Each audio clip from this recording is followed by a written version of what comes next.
Halo, Assalamualaikum. Kali ini channel Teacher akan membahas fungsi kuadrat bagian kedua, yaitu tentang bentuk umum dan nilai diskriminan.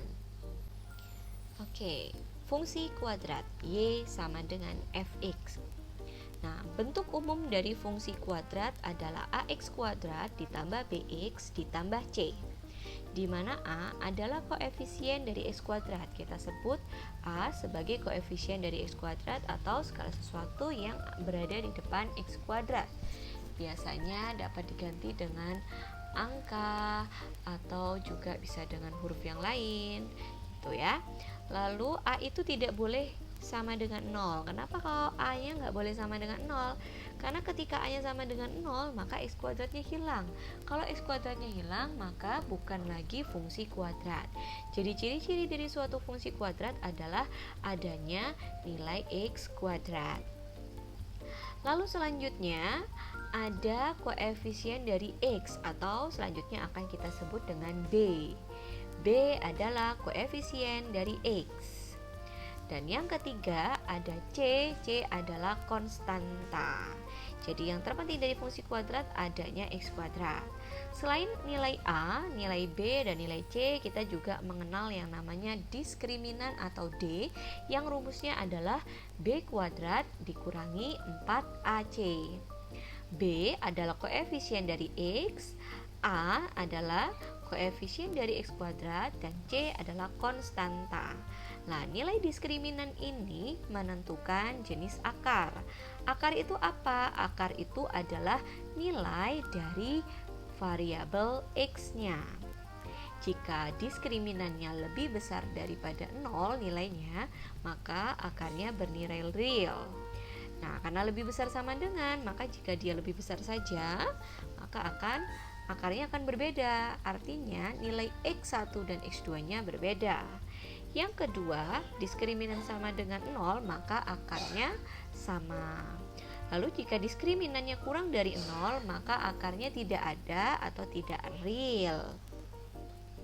Nah, apa sih yang akan kita pelajari dari fungsi kuadrat? Jadi dari fungsi kuadrat yang kita pelajari adalah bagaimana grafiknya, bagaimana cara menggambarnya. Jadi, gambar dari fungsi kuadrat itu kan membentuk suatu parabola, dipengaruhi oleh beberapa nilai, yaitu nilai A, nilai B, nilai C, nilai D. Dengan berubahnya nilai A, B, C, dan D, maka grafik fungsi kuadratnya pun akan berubah-ubah. Oke, langsung saja kita ke slide selanjutnya. Contoh, fx sama dengan 2x kuadrat adalah suatu fungsi kuadrat. Kenapa disebut dengan fungsi kuadrat? Karena ada x kuadrat di sini, maka dia termasuk fungsi kuadrat. Sekarang kita tentukan nilai a, b, c-nya. Fungsi kuadrat, oke. A-nya bernilai 2, dia adalah koefisien dari x kuadrat. B-nya adalah 0, dia adalah koefisien dari X. Kalau kita perhatikan pada fungsi kuadrat kita tidak ada nilai X, oleh karena itu B-nya sama dengan 0, dan juga tidak ada konstanta sehingga C-nya pun juga sama dengan 0. Dia merupakan fungsi kuadrat. Oke, persamaan yang kedua. Nah, tadi ada fx, ada y. Jadi fungsi kuadrat dapat dinyatakan dalam bentuk fx, juga dapat dinyatakan dalam bentuk y, keduanya benar. Dia disebut fungsi kuadrat karena adanya x kuadrat, maka dia benar fungsi kuadrat. Sekarang kita tentukan nilai a, b, c-nya. A sama dengan 1, yaitu koefisien x kuadrat, B-nya 0 karena nggak ada x, dan C-nya adalah negatif 1. Oke.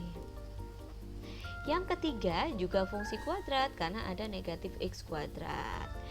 Nah, kita tentukan lagi nilai A-nya. Nih, A-nya negatif 1 ya, B-nya adalah 0, dan C-nya sama dengan 4. Sekali lagi, nah ini bentuk yang lebih komplit lagi. Ada x kuadrat, maka disebut dengan fungsi kuadrat. Nilai A adalah 1, nilai B adalah negatif 1, dan nilai C adalah negatif 2. Oke, dia fungsi kuadrat. persamaan selanjutnya, di sini juga ada X kuadrat. Kita tentukan nilai ABC. Nilai A adalah M, nilai B adalah negatif M plus 1. Jadi kalau kita perhatikan di sini adalah X, maka B adalah semua yang ada di depannya X. Ini kita sebut dengan B. A tadi adalah koefisien X kuadrat, maka A itu yang ada di depannya X kuadrat. Ini A. Lalu C itu yang tidak menempel dengan X. Mana yang tidak ada X-nya? Ini semua. Ini semua kita sebut dengan C. Jadi itu nilai A, B, dan C. Ini juga fungsi kuadrat. Nah, yang keenam, di sini tidak ada fungsi kuadrat. Tidak ada fungsi kuadrat. Nah, tidak ada X kuadratnya. Jika tidak ada X kuadrat, maka dia bukan fungsi kuadrat. Nah, contoh soal yang terakhir juga tidak ada X kuadrat. Maka persamaan ini pun juga bukan fungsi kuadrat. Nah, itu cara menentukan nilai A, B, dan C. Nah, ini di sini ada contoh, kita coba tentukan nilai A, B, C, dan juga kita coba menentukan diskriminan. Langkah pertama kita tentukan nilai A-nya.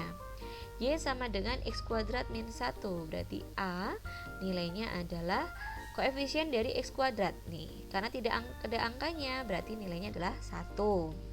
Lalu X-nya tidak ada ya, di sini tidak ada X, maka kita bisa tahu nilai B, B-nya adalah 0.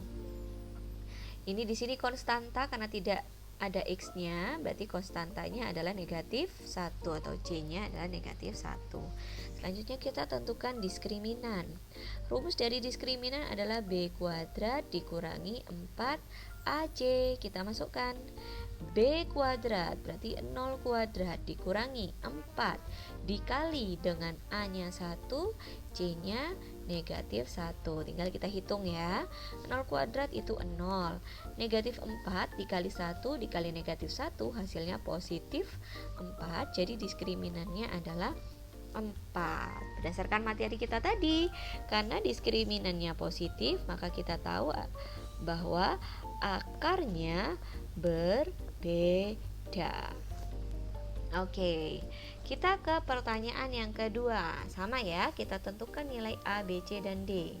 Nilai A adalah koefisien dari X kuadrat, A-nya bernilai 1. B-nya adalah koefisien dari X, B-nya bernilai negatif 2. Dan C-nya adalah konstanta bernilai negatif 8. Sekarang kita hitung nilai diskriminan. Diskriminan rumusnya B kuadrat dikurangi 4AC. B, kita masukkan nilai B negatif 2 kuadrat dikurangi 4 dikali dengan A-nya adalah 1 dan C-nya adalah negatif 8. Kalau kita hitung negatif 2 kuadrat berarti 4, negatif 4 dikali 1 dikali negatif 8 berarti positif 32.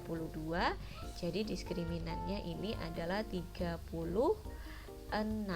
Nah, ini sama juga karena diskriminannya lebih besar dari 0, maka akarnya real dan berbeda. Seperti ini. Nah, ini adalah soal tentang fungsi kuadrat.